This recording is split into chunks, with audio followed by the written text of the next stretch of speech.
واحلل عقدة من لساني يفقهوا قولي. اللهم إنا نعوذ بك من علم لا ينفع ومن قلب لا يخشع ومن نفس لا تشبع ومن دعوة لا يستجاب لها.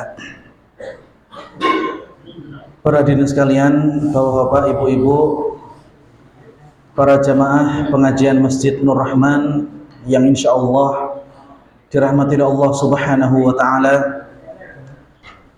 Alhamdulillah, di malam hari yang berbahagia ini, di hari Senin malam Selasa, di malam kedua dari bulan Rabiul Tsani 1445 Hijriah, kembali Allah Subhanahu wa Ta'ala masih memberikan kepada kita kenikmatan untuk bisa duduk bermajelis di taman di antara teman-teman surga, yang mudah-mudahan para hadirin sekalian, apa yang kita lakukan pada kesempatan malam hari ini diberikan balasan yang besar di sisi Allah Subhanahu wa Ta'ala. Amin amin ya rabbal alamin. Para hadirin yang dirahmati Allah Subhanahu wa Ta'ala, ketika kami berada di pondok pesantren, sekaligus ketika kami menimba ilmu di Timur Tengah, para ustadz kami, para kiai, dan juga para masyayikh, mereka senantiasa mewasiatkan kepada santri-santrinya yang nanti ingin menjadi seorang ustadz ataupun menjadi seorang ulama. Kami diberikan nasihat sebagaimana yang disebutkan oleh Imam Al-Bukhari rahimahullahu ta'ala dalam kitab sahihnya. Al-Imam Al-Bukhari rahimahullah pernah membuat sebuah bab di dalam Sahih Bukhari, al-ilmu qabla al-qawli wal amal. Ilmu sebelum kita berucap dan sebelum kita beramal, ya. Bapak Ibu yang dirahmati Allah Subhanahu wa Ta'ala, tentu saja kita menginginkan bahwasanya semua amalan yang kita lakukan, at-taqarrub ila Allah, ibadah yang kita lakukan kepada Allah Subhanahu wa Ta'ala, kita menginginkan bahwasanya amalan kita diterima di sisi Allah Subhanahu wa Ta'ala. Oleh karenanya penting bagi kita kemudian untuk mendahulukan al-ilmu qabla kulli syai', ya. Ilmu sebelum segala hal. Ketika kita ingin melaksanakan sholat, kita butuh ilmu. Sebelum kita berpuasa, kita butuh ilmu. Dan juga kepada setiap orang yang ingin menjadi seorang da'i, seorang ustadz, seorang mubalik, maka wajib baginya untuk berilmu terlebih dahulu, ya. Karena tanpa memiliki ilmu yang mumpuni, dikhawatirkan alih-alih bisa memberikan perbaikan di tengah-tengah umat, akan tapi malah menimbulkan kekacauan dan juga perhara yang besar. Dan juga untuk bisa menengahi masyarakat yang sangat majemuk sekali, yang sangat banyak perbedaan antara satu dengan yang lain, maka setiap mubalik itu harus memiliki sikap, ya, al-mutawassit, yang pertengahan. Tidak juga al-mutasyaddid, yang terlalu berlebihan, ataupun tidak pula al-mutahawin, yang terlalu longgar dalam sebuah permasalahan dalam urusan agama. Oleh karenanya dikatakan, hal yastawil ladina ya'lamuna wal ladina la ya'lamun. Maka apakah kemudian sama antara orang yang mengetahui dengan orang-orang yang tidak mengetahui? Kemudian kalau misalkan kita mau naik ke level yang berikutnya, maka para masyayikh kami mengatakan, iltazimu bihifdi kitabillahi azza wa jalla. Usahakan untuk bisa hafal Al-Quran, karena Al-Quran ini merupakan sumber hukum dari agama kita. Wahfadu ahadits Nabi sallallahu alaihi wasallam. Kemudian hafalkan juga hadis-hadis dari Rasulullah sallallahu alaihi wasallam. Waltazamu bil lughatil arabiyyah. Kemudian kalian juga harus berusaha untuk bisa paham bahasa Arab, Bapak Ibu. Karena kemudian kalau misalkan kita membaca sebuah kitab tanpa kemudian kita tahu bahasa Arab, kaidahnya walaupun cuma hanya kaidah dasar, maka kita akan memahami sebuah kitab itu menurut persepsi dari mutarjim ataupun si penerjemah. Berbeda halnya kalau misalkan kita sudah menguasai bahasa Arab, ilmu nahwu, ilmu sharaf, ilmu balaghah, ma'ani, bayan wal badi', dan segala cabang-cabang ilmu bahasa Arab sudah kita kuasai, maka insya Allah di situ kita akan bisa memahami firman Allah Subhanahu wa taala dan juga hadis-hadis Rasulullah SAW dengan pemahaman yang lebih luas lagi. Maka itu nasihat yang disampaikan oleh para asatidzah kami, para masyayikh, ketika kita ingin kemudian memberikan pencerahan kepada umat, memberikan pencerahan kepada masyarakat, supaya kemudian tidak terjadi polemik di tengah-tengah kaum muslimin. Maka saya katakan, seorang dai, seorang ustadz yang kemudian mereka tidak menguasai bahasa Arab sama sekali, itu sebagai sebuah aib, Bapak Ibu, ya. Bagaimana mungkin orang tersebut kemudian menjelaskan Al-Quran, menjelaskan hadis Nabi SAW yang teks aslinya itu menggunakan bahasa Arab, kemudian kita tidak mengetahui dasar-dasar dari ilmu tersebut. Oleh karenanya sangat benar apa yang dituliskan oleh Imam Al-Bukhari dalam kitab sahihnya ketika beliau membuat sebuah babul ilmi qabla al-qaul wal amal, ya. Bab ilmu sebelum kita berucap dan sebelum kita beramal. Mudah-mudahan Allah Subhanahu wa taala mempermudah kita semua untuk bisa memahami ilmu-ilmu agama Islam ini dan mudah bagi kita untuk mengamalkan syariat agama Islam. Amin amin ya rabbal alamin. Bapak Ibu yang dirahmati Allah Subhanahu wa taala, insyaallah malam hari ini kita akan melanjutkan pembahasan tentang silsilah Mausu'ah al-Akhirah. Rentetan prahara yang terjadi di negeri akhirat. Di pekan kemarin Bapak Ibu yang dirahmati Allah Subhanahu wa taala, kita sudah menjelaskan permasalahan-permasalahan yang terjadi fi ardil mahsyar. Para ulama mereka menyebutkan bahwasanya ardul mahsyar hiya ardun mustawiyatun bayda, merupakan sebuah padang yang luas yang sangat lebar, la ya'lam hajmuha illa Allah azza wajalla. Tidak mengetahui berapa luas dari padang mahsyar ini kecuali hanya Allah Subhanahu wa taala. Yujma'u kullul makhluqat fi hadhihi dunya wal makhluqat fis samawati sab'. Semua makhluk Allah Subhanahu wa taala yang pernah hidup di dunia, kemudian semua makhluk Allah Subhanahu wa taala yang ditempatkan di langit pertama, di langit dunia itu merupakan yang paling rendah.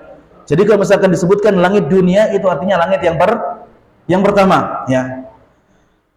Ila as-samawati sab', sampai langit ketujuh, nanti mereka semua akan dikumpulkan fi ardil mahsyar. Dan juga di pekan kemarin kita sudah menjelaskan permasalahan tentang kedudukan kaum mukminin, tempat-tempat orang-orang yang beriman di padang mahsyar, dan mereka yang memiliki kekhususan di sisi Allah Subhanahu wa taala fi ardil mahsyar. Kira-kira sebelum kita mulai membahas tema kita pada malam hari ini, yaitu ahwalul usah wa ahlul kabair fil mauqif, kondisi orang-orang yang ahlul maksiat, yang mereka suka berbuat dosa, dan orang-orang yang melakukan dosa besar di dunia. Sebelum saya memulai menjelaskan tentang pembahasan subbab yang kedua ini, saya ingin murajaah dulu, ya. Di pekan kemarin sudah kita sebutkan beberapa manusia yang nanti akan dimuliakan di padang mahsyar. Siapa yang bisa menyebutkan siapa saja yang akan mendapatkan kedudukan yang mulia tadi? Pemimpin yang adil, ahsantum. Apalagi? Ya, orang yang senantiasa dekat dengan rumah Allah Subhanahu wa taala, itu masjid, yaitu rajulun qalbuhu mu'allaqun fil masajid. Kemudian berikutnya? Ya, Masya Allah, langsung langsung connect ke situ ya. Yaitu laki-laki yang diajak berzina wanita yang sangat cantik jelita, yang kaya raya, bangsawan, kemudian dia mengucapkan, ini akhafullah, saya takut kepada Allah. Siapa apalagi? Siapa lagi? Ibu-ibu tadi kayak ada suara? Ya. Al-mukthiruna bis-salati wassalamu ala nabi, yaitu mereka yang banyak bersalawat kepada Rasulullah sallallahu alaihi wasallam, ya. Siapa? Siapa lagi? Ahsantum, ya. Mereka yang gemar untuk menyambung tali silaturahim, ya. Siapa lagi? Ya. Orang-orang yang bertemu dan berpisah karena Allah, orang-orang yang banyak bersedekah, ya. Siapa lagi? Ya, orang yang berdoa kepada Allah Subhanahu wa taala, rajulun da'allaha khalian fafaddat 'ainah, orang yang berdoa kepada Allah di kala sepi kemudian meneteskan air mata. Masih ada? Masya Allah, luar biasa. Ya, man angdara mu'siran, ya, orang yang berusaha untuk membebaskan, ya, kesulitan dari orang lain. Atau bahasa Jawa nih, ya, kalau misalkan wonten tiyang dipun utangi yatra, kemudian orang yang berhutang tadi tidak juga sanggup untuk membayar, bukan karena lari dari tanggung jawab, akan tapi memang sudah berusaha untuk mencari tapi memang belum mampu, kemudian orang yang ngutangi tadi memberikan kelonggaran. Ini juga termasuk nanti yang mendapatkan kedudukan yang mulia di sisi Allah Subhanahu wa taala fi ardil mahsyar. Masih ada? Menghafal Al-Qur'an, ya, mereka akan mendapatkan syafaat. Berikutnya? Ya, Masya Allah, betul, ya. Yaitu seorang janda yang memiliki anak banyak kemudian tidak kunjung menikah karena menghidupi anak-anaknya, ya. Tasik wonten? Awas David. Muadzin, ahsantum, ya. Betul, ya, muadzin termasuk, ya, ini. Mereka nanti akan mendapatkan kedudukan yang mulia fi ardil mahsyar. Di antaranya yaitu leher mereka akan dipanjangkan. Tentu saja Bapak Ibu, ketika disebutkan lehernya menjadi panjang, ini bukan penghinaan kepada mereka, tidak, ya. Akan tapi ini merupakan kemuliaan dari Allah Subhanahu wa taala yang akan diberikan kepada para muadzin, ya. Karena di saat orang tidak bisa melihat jangkauan yang luas, muadzin akan bisa melihat, ya, manusia berapa banyak dan ujung yang lebih luas dari padang mahsyar tersebut. Puntelas? Ya. Yang nggak mencatat sedikit ini pasti, ya, ini, ya. Baik. Hari ini kita akan membahas Bapak Ibu ahwalul usah, kondisi orang-orang yang bermaksiat, ya. Wa ahlul kabair, dan orang-orang yang mereka melakukan dosa besar ketika hidup di dunia. Tentu saja Bapak Ibu, ketika disebutkan ahwalul usah wa ahlul kabair ini, yaitu mereka yang belum sempat bertaubat sampai meninggal dunia. Karena orang-orang ahli maksiat sekalipun, jika mereka diketuk hatinya oleh Allah Subhanahu wa taala, kemudian mereka bertaubat taubatan nasuha, kemudian mereka menjadi orang yang baik setelahnya, maka mereka akan digolongkan sebagai orang-orang yang baik, orang-orang yang beriman dan beramal saleh. Bahkan dalam Al-Qur'an Allah Subhanahu wa taala mengatakan yubaddilullahu sayyi'atihim hasanat, ya. Orang-orang yang dulu di zaman jahiliyah, di zaman masih belum tahu tentang ilmu, mereka suka melakukan kemaksiatan, tapi setelah berhijrah mereka kemudian menjadi orang yang lebih baik. Menjadi orang yang lebih baik Bapak Ibu bukan cuma pakaiannya saja, akan tapi dalamannya, batinnya itu juga menjadi baik, ya. Maka jika mereka sudah bertaubat kepada Allah, tidak pernah meninggalkan kewajibannya, kemudian menghindari larangan dari Allah Subhanahu wa taala, menambah amal ibadahnya dengan yang sunnah, maka orang-orang seperti ini nanti akan digolongkan menjadi orang-orang yang beriman ya dan bertakwa di sisi Allah Subhanahu wa taala.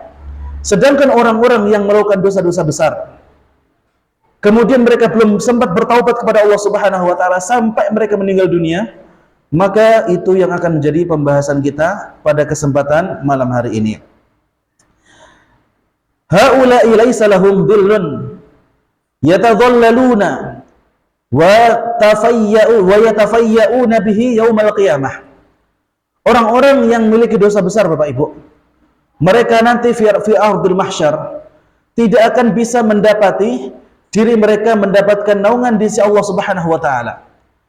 Bahkan jika mereka berlari untuk bisa ikut nunut di bawah naungannya orang-orang yang mendapatkan naungan di sisi Allah Subhanahu wa taala, maka Allah Subhanahu wa taala akan mencegah mereka untuk bisa mendapatkan naungan di sisi Allah Subhanahu wa taala. Fa kaifa yudhilluhumullah subhanahu wa hum 'usah ja'u rabbahum bil kaba'ir. Bagaimana mungkin kemudian mereka orang-orang yang melakukan dosa besar, yang mereka tidak mau bertaubat ataupun mau bertaubat tapi kaset, sudah keburu ajal menjemput, bagaimana mungkin mereka yang datang dengan dosa besar di sisi Allah Subhanahu wa taala, Allah Subhanahu wa taala sudi untuk memberikan naungan kepada mereka. Wa illa ma ma'na qaddamna minas sifatil mu'minin. Lalu apa bedanya kemudian jika seandainya naungan yang diberikan oleh orang-orang kepada orang-orang yang beriman tadi juga bisa dinikmati oleh orang-orang yang ahli maksiat? Sebagian orang mengatakan seperti ini, Bapak Ibu, Allah itu tidak adil. Kenapa? Allah hanya memilih orang-orang yang taat saja, orang-orang yang mereka melakukan amal soleh, yang akan diberikan naungan di sisi Allah Subhanahu wa taala di padang mahsyar. Padahal orang-orang yang bermaksiat pun mereka juga hamba Allah. Lalu gimana nih Allah nggak adil? Maka jawabannya Bapak Ibu, justru ketika Allah Subhanahu wa taala memberikan naungan kepada orang-orang ahli maksiat, maka itulah bentuk dari ketidakadilan dari Allah. Ketika di situ ada kenikmatan dan di situ ada siksaan, maka itu merupakan bentuk keadilan dari Allah Subhanahu wa taala. Lek mboten wonten Pak, panjenengan rugi salat. Langsung mboten. Panjenengan rugi menjadi orang soleh. Panjenengan rugi untuk datang ke masjid terus. Buat apa? Mending nongkrong di kafe, ya. Mending bermaksiat, karena itu lebih memuaskan bagi hawa nafsu. Padahal hawa nafsu itu diciptakan sebagai ujian bagi manusia. Dalam surat Yusuf, Allah Subhanahu wa taala berfirman, "Inna nafsa la'ammaratun bisu' illa man rahima rabbi." Bapak Ibu yang dirahmati Allah Subhanahu wa taala, fahuna tadhhar karamatul mu'minin alladziina yudhilluhum. Di sini di padang mahsyar maka nanti akan nampak orang-orang yang benar keimanannya kepada Allah Subhanahu wa taala. Orang-orang yang melakukan ikhtiar ketika mereka hidup di dunia supaya mereka mendapatkan naungan di sisi Allah Subhanahu wa taala fi ardil mahsyar. As-shadiqin alladziina ahsanu fa ahsanallahu ilaihim. Maka orang-orang yang berbuat baik kepada Allah di dunia, maka nanti di akhirat Allah Subhanahu wa taala juga akan berbuat baik kepada mereka. Wa man yakhafu Allah fid dunya lam yakhaf fil akhirah. Barang siapa yang ketika hidup di dunia, Bapak Ibu, mereka takut kepada Allah, maka nanti di akhirat mereka tidak akan merasa takut kepada Allah. Tapi orang-orang sing teng donya mboten wedi dumateng Allah Subhanahu wa taala, maka nanti mereka di akhirat mereka akan merasa ngeri dan sangat takut kepada Allah Subhanahu wa taala, karena Allah akan menumpahkan murkanya kepada mereka. Wala'iyadzubillah. Maka beruntunglah panjenengan semua kaum muslimin yang hatinya kemudian tergerak untuk taat kepada Allah di dunia. Al-an waqtul amal wa laysa hunakal hisab, wa ghadan waqtul hisab wa laysa hunaka al-amal. Sekarang adalah waktu kita untuk beramal, dan sekarang kita tidak dihisab. Akan tapi besok di akhirat jaa waqtul hisab, akan datang waktu kita akan dihisab, wa laysa hunaka al-amal, dan di sana kita sudah tidak bisa lagi beramal, ya, tidak bisa lagi bertaubat, tidak bisa lagi menambah pundi-pundi amal kebaikan kita di sisi Allah Subhanahu wa taala. Bapak Ibu yang dirahmati Allah Subhanahu wa taala.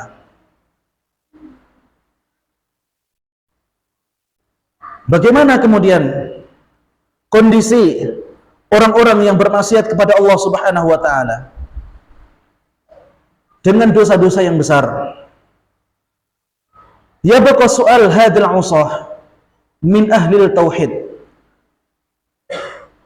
yang kita masukkan ke dalam konteks berikutnya ini adalah orang-orang yang beriman, akan tapi mereka melakukan dosa besar. Kalau orang kafir, orang musyrik, orang munafik pun buatan perlu dibahas malih Bapak Ibu, pun jelas ya. Tapi yang menjadi masalah adalah bagaimana ketika orang itu beriman akan tapi melakukan maksiat ya. Sebagai contoh ya, orang yang meninggalkan sholat Bapak Ibu, orang yang meninggalkan apa? Mereka meninggalkan sholat karena mereka tidak beriman bahwasanya sholat itu tidak wajib. Mereka mengatakan aku geh sholat. Kenapa? Dia apa sholat tidak guna. Dia tidak beriman bahwasanya itu merupakan perintah dari Allah Subhanahu wa taala. Kemudian meninggalkannya juhudan. Orang yang seperti itu, kata Nabi SAW, sebenarnya walaupun KTP-nya muslim, tapi di sisi Allah Subhanahu wa taala sudah terhitung sebagai orang kafir ya. Bainar rajuli wa bainal kufri tarkus shalah ya. Antara orang-orang dengan keimanannya, bainar rajuli wa bainasyirki wal kufri tarkus shalah. Dan perbedaan antara mereka dengan orang-orang musyrik dan orang-orang kafir adalah meninggalkan salat. Faman tarakaha faqad kafar. Maka bagi orang-orang yang meninggalkannya dengan sengaja, maka sebenarnya mereka telah memilih untuk keluar dari agama Islam ya.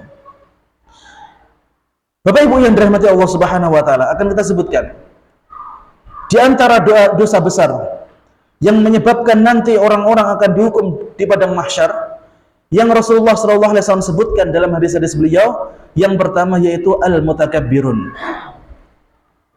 orang-orang yang merasa diri mereka besar di dunia, orang-orang yang mereka menyombongkan diri mereka di dunia. Mereka merasa lebih mulia daripada orang lain. Mereka merasa bahwasannya diri mereka itu di atas manusia pada umumnya. Mereka merasa bahwasannya tidak butuh dengan Allah Subhanahu wa taala. Mereka tidak mau menerima syariat agama Islam. Mereka merasa bahwasannya dunia ini adalah seluruhnya, dan mereka tidak perlu dengan Allah Subhanahu wa taala. Dalam sebuah hadis yang sahih yang diriwayatkan oleh sahabat yang mulia Abu Hurairah radhiyallahu taala anhu, Rasulullah sallallahu alaihi wasallam bersabda, "Al-mutakabbiruna yaumal qiyamah." Orang-orang yang memiliki sifat sombong yang sangat luar biasa pada hari kiamat, kadur tata'uhum al-khalaik bil aqdam. Maka mereka nanti akan dibuat seperti debu. Bapak Ibu yang dirahmati Allah Subhanahu wa taala, perlu untuk kita ketahui bahwasanya penciptaan kita manusia di zaman Nabi Adam dengan postur kita saat ini berbeda ya. Sebagaimana yang disebutkan dalam sebuah hadis, wa tulu Nabiyullah Adam alaihissalam situna dira'an ya. Tinggi dari Nabi Adam itu adalah 60 hasta ya. Berapa itu Pak? Kalau satu hasta sepertiga meter, berarti kali 60 berapa meter itu? 20 Pak ya? 20 meter ya. Itu gedung berapa lantai Pak sekarang? Ya, mungkin lantai 4 ya. Ini masjid ini berapa meter Pak? Sampai pelafon Pak? 4 ya. Kalikan 5 ya, dikalikan 5 lagi. Mungkin kalau misalkan kita disandingkan dengan Nabi Adam, kita seapanya Pak? Sebetisnya apa sepoloknya? Ya. Nanti ketika manusia dihidupkan di padang mahsyar, mereka akan setinggi Nabi Adam alaihissalam. Dan ada sebagian orang yang nanti tubuhnya akan dibuat kecil, mengkerut Bapak Ibu. Sampai-sampai dikatakan dalam hadis yang sahih ini, haula'i kadur, mereka itu dibandingkan manusia normal, orang-orang yang beriman, yang mendapatkan naungan di sisi Allah Subhanahu wa taala tadi, seperti debu, Bapak Ibu. Kayak apa? Debu, ya. Tatwihim al-khalaiq bil aqdam, sampai-sampai mereka kalau misalkan tidak menghindar, mereka akan diinjak-injak oleh makhluk Allah Subhanahu wa taala yang lebih besar daripada mereka. Orang yang sombong, Bapak Ibu, mereka merasa besar di dunia. Mereka menganggap orang lain itu jelek. Mereka menganggap bahwasanya aku serah butuh kepada Allah. Maka orang-orang yang seperti ini, Bapak Ibu yang dirahmati Allah Subhanahu wa taala, mereka nanti akan dibuat kecil di padang mahsyar. Maka Bapak Ibu, selalu kami ulang-ulang, orang yang takut kepada Allah di dunia, mereka tidak akan takut di akhirat. Mereka yang sombong, merasa besar di dunia, mereka nanti di akhirat akan dibuat menjadi kecil. Maka takutlah kepada sifat sombong ini, Bapak Ibu. Al-kibru libasullah. Sombong ini hanya patut untuk dipakai Allah Subhanahu wa taala. Dan barang siapa yang memakai pakaian sombong ini di dunia, maka Allah Subhanahu wa taala akan murka kepada orang tersebut. Ya. Salah satu contoh, ada seorang manusia yang hidup di dunia, kemudian dia mengatakan, ana rabbukumul a'la. Saya adalah Tuhan kalian yang paling tinggi. Perkataan siapa itu? Firaun, ya. Kalau misalkan ada orang muslim, Bapak Ibu, muslim, ya. Kalau orang kafir pun betul lalu dipun bahas, ya. Ada orang muslim yang dia mengatakan, saya ini adalah makhluk Allah Subhanahu wa taala yang tinggi. Atau saya ini merupakan raja di antara para raja, ya.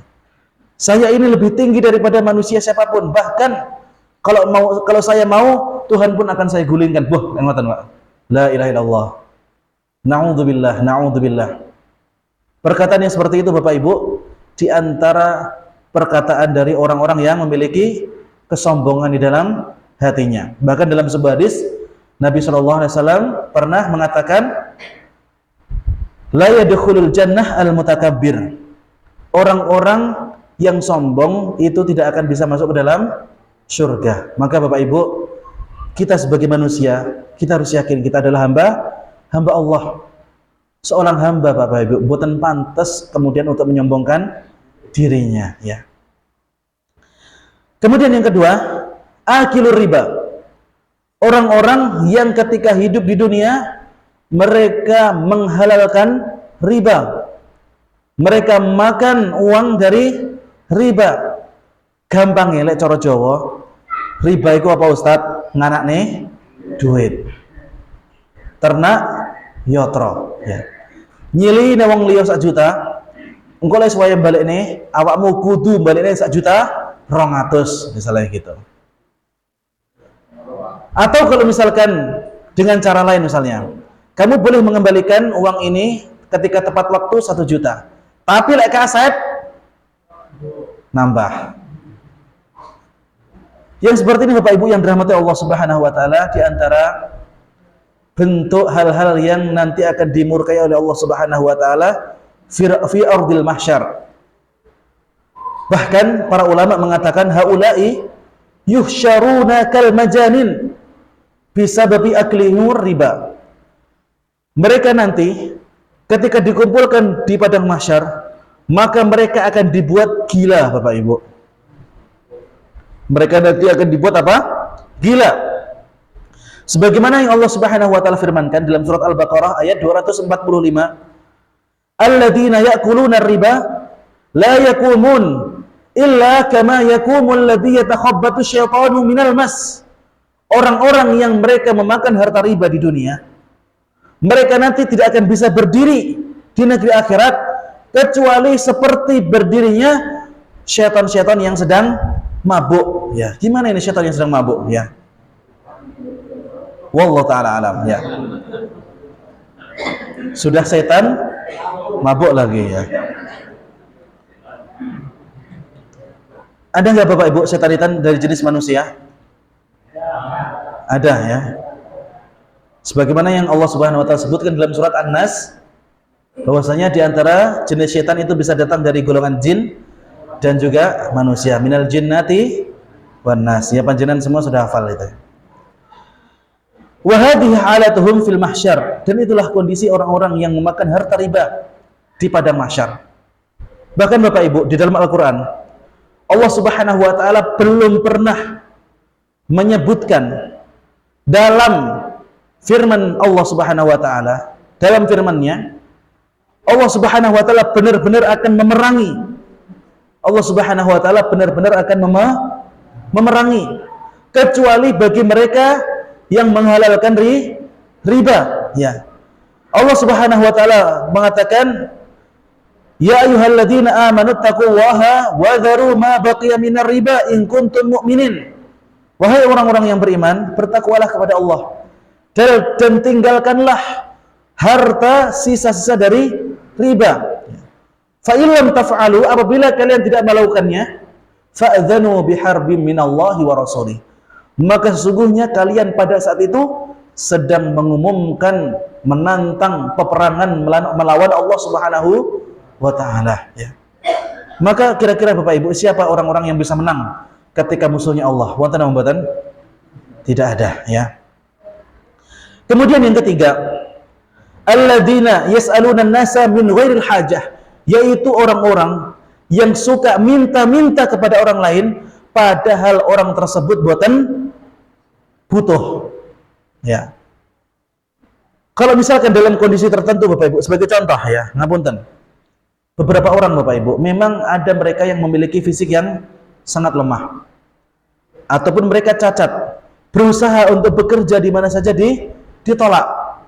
Tidak ada yang mau menerima orang-orang dengan kondisi seperti itu untuk bekerja. Akhirnya dia tadi tidak ada yang bisa dia lakukan kecuali cuma menjadi pengemis. Dalam kondisi ini Bapak Ibu, orang-orang yang mengemis karena hajah, karena memang butuh, lek boten ngemis mati. Ya, lek boten ngemis mati. Maka orang-orang yang seperti ini itu akan mendapatkan keringanan di sisi Allah Subhanahu wa taala karena dalam kondisi darurat.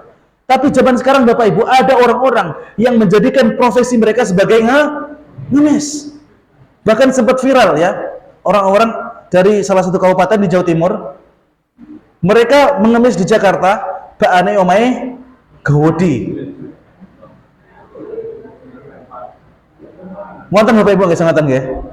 Ya. Maka orang-orang yang menjadikan profesinya sebagai seorang pengemis, padahal mereka masih mampu untuk bekerja, padahal mereka bisa untuk mencukupi kebutuhan mereka dengan cara yang lain, maka kata Nabi sallallahu alaihi wasallam, la yazalur rajul yas'alun nas hatta ya'ti yaumal qiyamah laisa fi wajhihi mus'atun minal lahmin. Orang yang senantiasa mengemis, menjadikan pengemis itu sebagai profesinya, maka nanti ketika mereka datang kepada Allah Subhanahu wa taala pada hari kiamat, tidak akan tersisa sekerat daging pun di wajah mereka. Artinya apa? Tubuhnya masih tubuh manusia, tapi wajahnya adalah wajah tengkorak, ya. Gimana kira-kira ya? Sudah bisa bayangkan Bapak Ibu? Ya, kira-kira seperti itu. Kemudian yang keempat, mani'uz zakah, yaitu orang-orang yang sulit untuk mengeluarkan zakat. Zakat Bapak Ibu terbagi menjadi dua. Satu zakat fitrah yang kita keluarkan ketika akhir dari bulan suci Ramadan, dan saya yakin sudah banyak di antara kaum muslimin yang mengetahui tentang hal ini. Akan tapi ada jenis zakat lain Bapak Ibu yang manusia masih minim mengetahui ilmunya, yaitu apa? Zakat mal. Dan zakat mal ini ada banyak jenisnya. Ketika mereka menjadi seorang peternak kambing misalnya, maka batasan dari zakatnya adalah 100 ekor kambing. Kemudian sapi ada nisabnya, unta juga seperti itu. Kemudian zakat profesi pertanian yang dialiri dengan pertanian yang tidak dialiri itu berbeda. Maka Bapak Ibu, orang-orang yang sudah sampai nisab zakatnya, kemudian enggan mengeluarkan zakat fitrah, ataupun zakat mal, maka mereka nanti akan Allah Subhanahu wa taala siksa di padang mahsyar. Belum di neraka, Bapak Ibu. Dalam Al-Qur'an Allah Subhanahu wa taala menyebutkan, la yahsabanna alladhina yabkhaluna bima atahumullahu min fadlihi huwa khairal lahum bal huwa syarrul lahum sayutawwaquna ma bakhilu bihi yaumal qiyamah.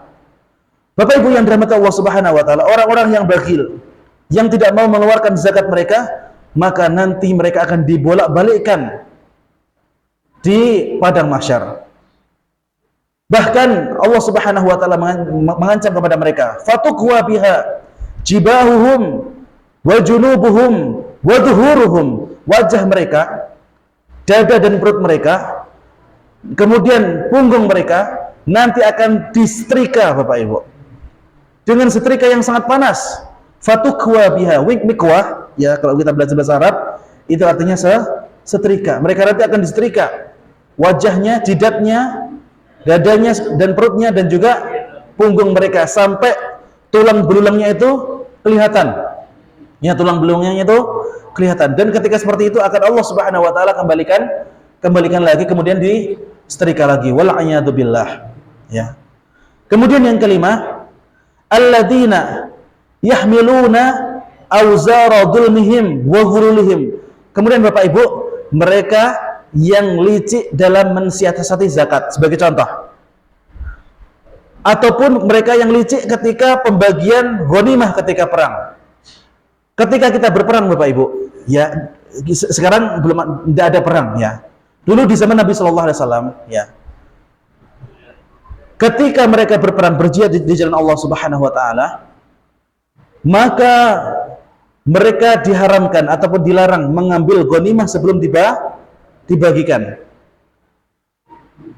Ancaman dari Allah, walaupun itu adalah seorang mujahid, orang yang berperang di jalan Allah Subhanahu wa taala, ketika mereka mengambil barang ghanimah, harta rampasan perang itu sebelum dibagikan, maka nanti mereka akan diancam oleh Allah Subhanahu wa taala. Wa may yaghlul ya'ti bima ghalla yaumal qiyamah.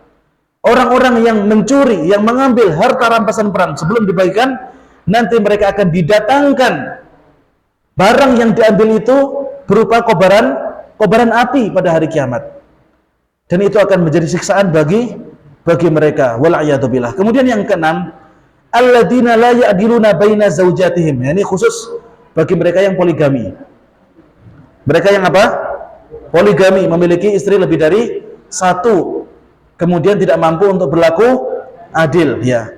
Man kanat lahu imra'atan, barang siapa yang duwe bojo kalih, walam ya'dil, akan tapi tidak bisa bersikap adil, bainahuma, di antara mereka berdua, ja'a yaumal qiyamah, akan datang pada hari kiamat, wa syaqahu ma'ilun, dalam kondisi pundaknya itu berat sebelah. Gimana itu Bapak Ibu, pundaknya berat sebelah itu? Deglek, ya. Ya. Gimana Bapak Ibu adil itu? Sebagai contoh, istri yang pertama memiliki anak 4, istri yang kedua belum punya anak atau anaknya 1. Apakah adil jika dua-duanya itu kemudian nafkahnya diberikan 1 bulannya, istri pertama 2 juta, istri kedua 2 juta? Adil membuatan itu? Nah, harusnya bagian dari istri pertama lebih banyak daripada istri kedua karena memiliki anak lebih banyak. Maka kalau misalkan hak istri itu 2 juta dan masing-masing anak per bulan 200.000 misalnya, contoh ya, maka istri yang pertama itu harusnya berapa? 2.800.000. Kemudian istri yang kedua ketika anaknya 1 yaitu 2.200.000, itu baru adil. Kemudian pembagian malam-malamnya itu juga harus adil. Jangan sampai 29 hari di istri kedua, 1 hari di istri pertama, ya. Maka mereka yang belum bisa adil ketika melakukan poligami, mereka nanti juga akan mendapatkan ancaman di sisi Allah Subhanahu wa taala di padang mahsyar. Ini Bu, jenengan apal nih, Bu? Bu, ya jenengan apal nih ya. Kalau Bu jenengan mau poligami, bacakan hadis ini ya. Ya. Baik, seperti biasa sebelum kita tutup ya, karena sudah adzan, Kita akan membuka sesi tanya jawab bagi para jamaah. Monggo silakan yang mau bertanya.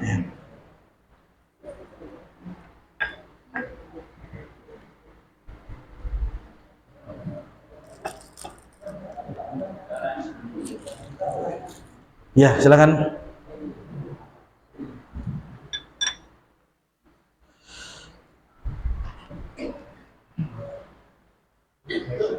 Jika saja pertanyaan ketika kita dalam bahasa seluruh amal kita diperlihatkan itu sendiri-sendiri atau dibuka selebar-lebarnya sehingga orang lain bisa tahu. Baik. Perlu untuk kita ketahui bahwasanya alam barzah hada ghair yaumul hisab, ya. Alam barzah itu sendiri, kemudian hari manusia dihisab itu sendiri, ya. Itu nanti akan kita bahas ketika sudah saatnya, tapi masih jauh itu ya. Itu masih jauh ya. Di alam barzah kita itu belum diperlihatkan keseluruhan dari amal-amal perbuatan kita. Akan tapi dalam hadis yang sahih disebutkan bahwasanya amal soleh itu akan bisa menemani kita, akan berwujud seperti laki-laki yang sangat tampan kemudian menjadi teman kita di alam kubur. Kemudian orang-orang yang kafir, mereka nanti akan diperlihatkan tempat mereka ghuduwan wa 'ashiyah. Dalam Al-Qur'an Allah Subhanahu wa taala sebutkan an-naru yu'raduna 'alaiha ghuduwan wa 'ashiyah. Mereka akan diperlihatkan tempat mereka di neraka pada waktu pagi hari dan juga sore hari. Amal catatan kebaikan dan keburukan itu masih disimpan. Belum dibuka keseluruhan di alam barzakh maupun di padang mahsyar. Itu nanti akan ada sebelum manusia itu masuk ke dalam surga. Di situ ada perhitungan, mizan namanya, ya. Perhitungan amal kebaikan di situ nanti akan dibuka semuanya. Apakah satu orang saja yang bisa melihat amalnya ataupun orang lain juga bisa melihat amal orang lain? Insya Allah nanti akan kita bahas pada waktunya, insya Allah ya. Jangan sekarang ya, nanti spoiler nanti ya.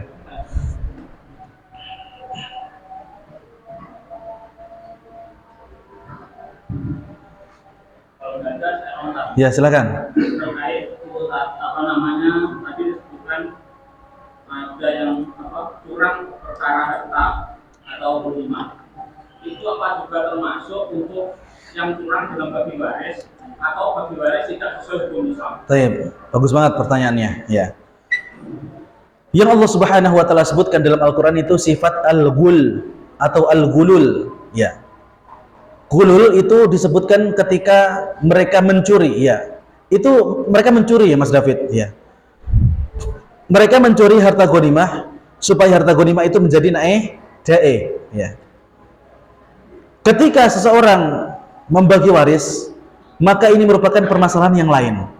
Ya, ini perlu untuk didudukkan. Karena mengambil ghanimah sebelum dibagikan itu termasuk mereka yang mencuri. Akan tapi membagi warisan ini urusan lain. Dalam syariat Allah Subhanahu wa taala, Allah Subhanahu wa taala sudah menyebutkan di dalam Al-Qur'an bagaimana tata cara kita untuk membagikan waris, ya. Walidzakari mithlul hadzil unthayain. Salah satu ya jenis dari pembagian itu yaitu bagian dari laki-laki itu 2 kali lipat dari bagian perempuan. Lalu apakah orang tua yang mereka membagikan warisnya kepada anak-anaknya tidak dengan menerapkan hukum yang Allah Subhanahu wa taala sebutkan dalam Al-Qur'an ini, hadza fi mahallil khilaf bainal ulama. Ini merupakan permasalahan yang di kalangan para ulama sendiri mereka berbeda pendapat. Sebagian mereka mengatakan bahwasanya amrun minallahi azza wajalla hadza minal masail at-tauqifiyah. Sebagian mereka mengatakan bahwasanya pembagian hukum waris ini merupakan sesuatu yang tauqifiyah. Artinya apa? Pembuatan oleh dewa adik. Karena Allah menurunkan sistemnya seperti itu, ya udah panjenengan harus mengamalkan seperti itu.